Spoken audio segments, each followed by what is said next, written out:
Hello there, my Monday Message Bible Study friends. Today I am going to talk about my Bible study that I've been doing in 1st and 2nd Thessalonians, and then I will talk about what I'm going to be doing after I'm done with the 1st and 2nd Thessalonians. And lastly, I'm going to look at a couple of devotionals. So I've been doing my study of 1st and 2nd Thessalonians mainly using this book. It is Children of the Day by Beth Moore. She's one of my favorite women's Bible study teachers, and I've managed to get through 6 chapters, or 6 weeks. Each chapter, I guess, is a week, but each chapter has 5 segments so that you have to do just like one segment per day during the week, and then on the weekend you have a video. The book cost me, I believe it was around $15. However, the videos were really pricey, maybe in the $60 range, I'm not sure. To get them, I went to lifeway.com, which is Beth Moore's ministry site, and I downloaded them. They actually have them online where I can access them at any time if I want to download them again. I really like doing this book with the videos. I don't think it would be nearly so much fun doing it without the videos, just because I enjoy watching Beth Moore speak.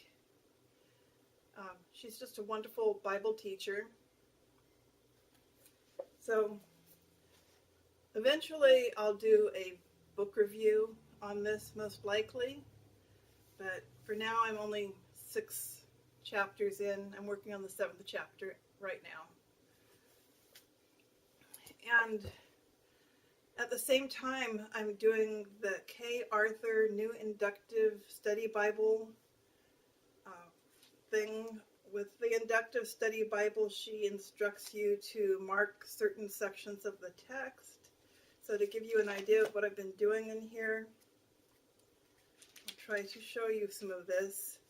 This is the beginning of 1st Thessalonians, where she has instructions on what you're going to be doing, and I've actually done all these things. It involved reading the book over and over and over again to get all these things done, and at the end there's things to think about. And so, to give you a close-up,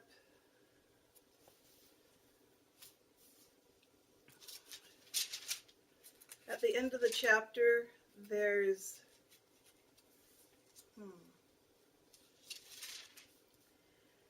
the 1st Thessalonians observations chart, where you have to write a lot of information about what you have seen in the text.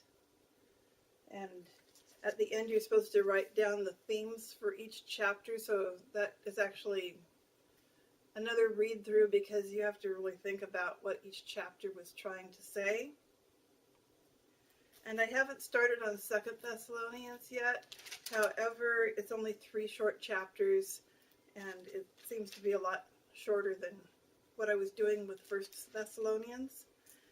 And I thought I'd read you a couple of verses that I especially like from 1st Thessalonians.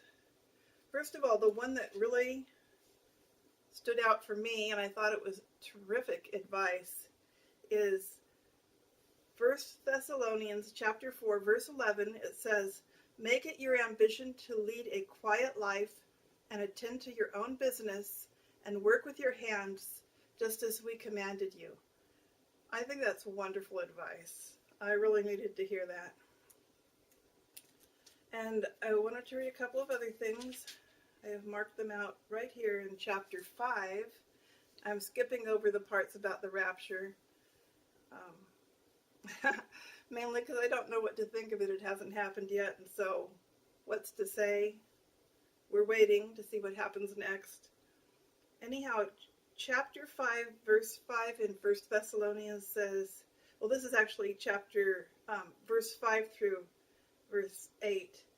For you are all sons of light and sons of day. We are not of night or of darkness. So then let us not sleep as others do, but let us be alert and sober. For those who sleep do their sleeping at night, and those who get drunk at night. But since we are of the day, let us be sober, having put on the breastplate of faith and love, and as a helmet, the hope of salvation. And it's from those verses that Beth Moore got the title of this book, Children of the Day. And then also, I like this at the end of chapter 5, verses 14 to 22. Don't go away, they're very short.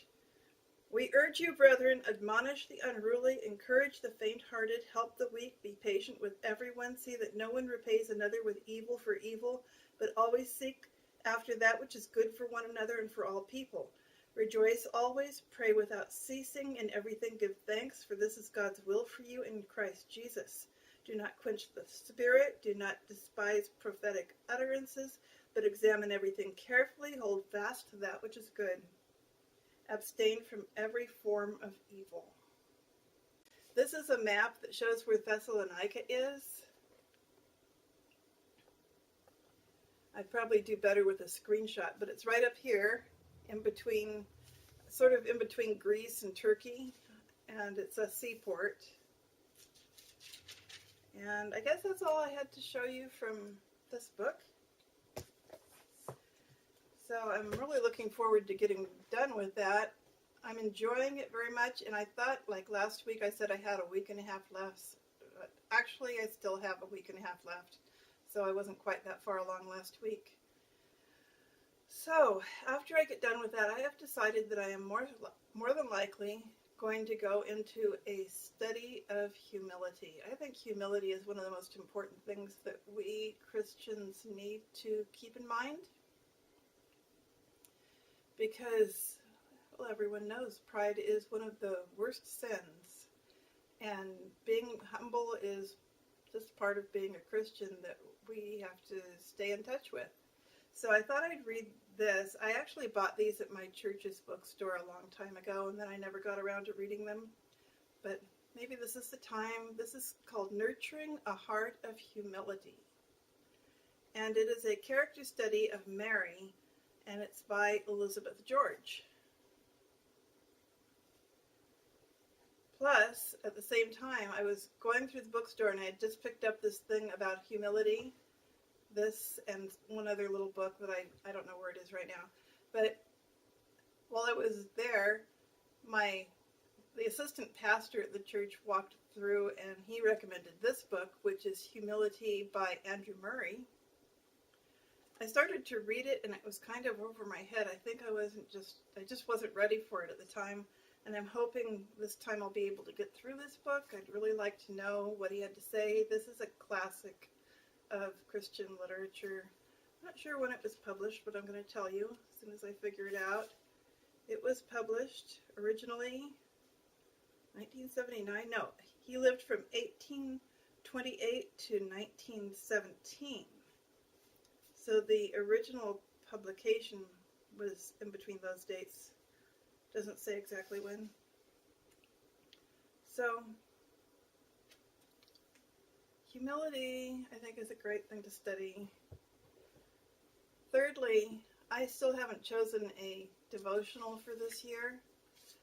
I was looking at them in the church bookstore last weekend, and I decided to probably just go ahead and use the ones that I have here in my home, which I have two. This is Wisdom for Today by Chuck Smith, who you might know is the founder of the Calvary Chapels.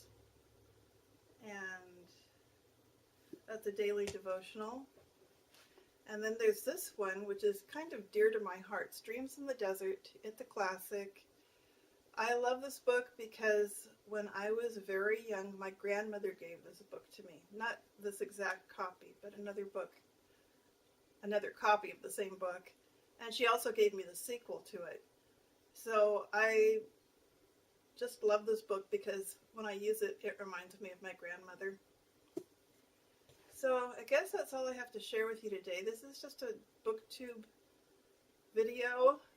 I'm not feeling like the most knowledgeable Bible scholar there is, although I have read First Thessalonians quite a few times in the last couple of months, and I think that I'm still discovering things when I read through it. So instead of reading quickly through the Bible this year, I'm trying to dig deep and learn more. And so that's where I'm at with my Bible studies, and thank you for joining me for my video, my Monday video, which I'm calling the Monday Message. Remember, the message is from God, the Holy Bible, and I'll see you in the next video. Bye.